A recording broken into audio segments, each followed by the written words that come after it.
కాపర్ల ఐక్యత, గొర్రెల కాపర్ల ఐక్యత, గొర్రెల కాపర్ల ఐక్యత.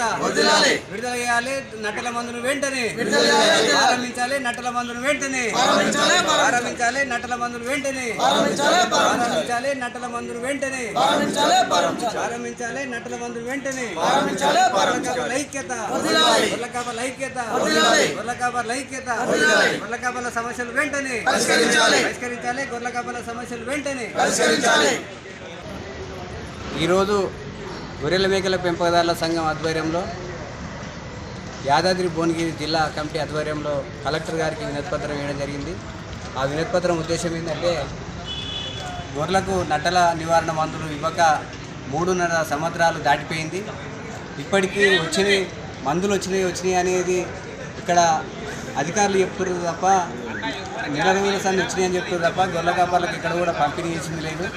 కాబట్టి తక్షణమే గొర్రెల మేకల పెంపకదారులకు నట్టల నివారణ మందులు వెంటనే ప్రారంభించాలనేది వినతిపత్రం ఇవ్వడం జరిగింది. అదేవిధంగా గొర్రెలకు ఇలా కుక్కల దాడిలో చనిపోయిన గొర్రెలకు నష్టపరిహారం ఇవ్వాలని, అదేవిధంగా జిల్లా వ్యాప్తంగా కుక్కలు విపరీతంగా పెరిగి గొర్రెల మందల మీద దాడి చేసి గొర్రె పిల్లలను గొర్రెలను చంపేస్తున్నాయి. కుక్కలని నివారించాలనేది కూడా ఇవ్వడం జరిగింది. అదేవిధంగా గొర్రెల కాపర్లకు గొర్రెలు మేకలు కాసుకునే వాళ్ళకు ఉపాధి హామీలో చెట్లు ఇవ్వాలని, అదేవిధంగా చెట్లు ఇవ్వాలనేది కూడా చెప్పడం జరిగింది. గొర్రెల కాపర్లకు 50 ఏళ్ళు దాటిన వాళ్ళకు పింఛన్లు ఇవ్వాలనేది, గొర్రెల కాపర్ల సమస్యలు ఇవాళ అన్ని రకాల మందులు సీజన్ వారికి అన్ని రకాల మందులు ఇవ్వాలనేది ఇవ్వడం జరిగింది. ఇలా గొర్రెలు మేకలు పెంపకదారులు ఎన్నో సమస్యలు ఎదుర్కొంటున్నారు.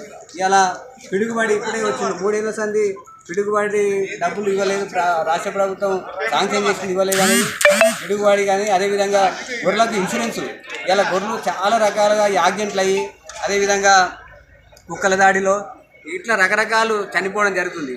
కుక్కలని నివారించాలనేది, అదేవిధంగా గొర్రెలకు ఉచితంగా ప్రభుత్వమే గతంలో టీడీపీ గవర్నమెంట్ ఉన్నప్పుడు ఉచితంగా ఇన్సూరెన్సులు చేసింది. కాబట్టి ఇప్పుడు కూడా రాష్ట్ర ప్రభుత్వం గొర్రెలకు ఇన్సూరెన్సులు కేటాయించాలనేది, అదేవిధంగా గొర్రెల కాపరికి ప్రమాదమోశాలు జరిగితే 10 లక్షల ఇన్సూరెన్స్ ఇవ్వాలనేది, గొర్రెల కాపర్లు ఇలా 50 ఏళ్ళు దాటిన వాళ్ళకు 5,000 పింఛన్లు ఇవ్వాలని, ఇలా పోస్టులు ఖాళీగా ఉన్నాయి. ఇలా చాలా వెటనరీ హాస్పిటల్ జిల్లా వ్యాప్తంగా పోస్టులు ఖాళీ ఉన్నాయి. ఆ ఖాళీ పోస్టులు భర్తీ చేయాలనేది, ఇలా ఫారెస్ట్ భూములు ఇక్కడ జిల్లా వ్యాప్తంగా ఫారెస్ట్ భూములు ఉన్నాయి. ఇలా గొర్రెలు ఇక్కడ ఉదాహరణ రాగిరు చుట్టూ ఫారెస్ట్ భూమి ఉంది. ఇలా గొర్రెలు ఇక్కడ కనీసం 40-50 గుంపులు ఉన్నాయి. ఆ గుట్టకు ఇది గతంలో ఆ గుట్టలో మేపుకొని జీవనం గడిచేది. ఇలా రాణిస్తలేదు, దానికి కూడా అనుమతి ఇవ్వాలనేది, ఇవి అన్ని సమస్యల మీద కనీసం ఒక 10 డిమాండ్ల మీద ఇలా గొర్రెల మేకల పెంపకదారుల సంఘం GMPS ఆధ్వర్యంలో ఇక్కడ కలెక్టర్ గారికి వినతిపత్రం ఇవ్వడం జరిగింది. ఈ సమస్యలన్నీ కూడా పరిష్కరించకపోతే భవిష్యత్తులో పెద్ద ఎత్తున కలెక్టర్ ఆఫీస్ ముందు కానీ రాష్ట్ర వ్యాప్తంగా పెద్ద ఎత్తున కార్యక్రమాలు చేయడానికి కూడా సిద్ధపడతామని తెలియజేస్తూ ఈ అవకాశం ఇచ్చి ధన్యవాదాలు.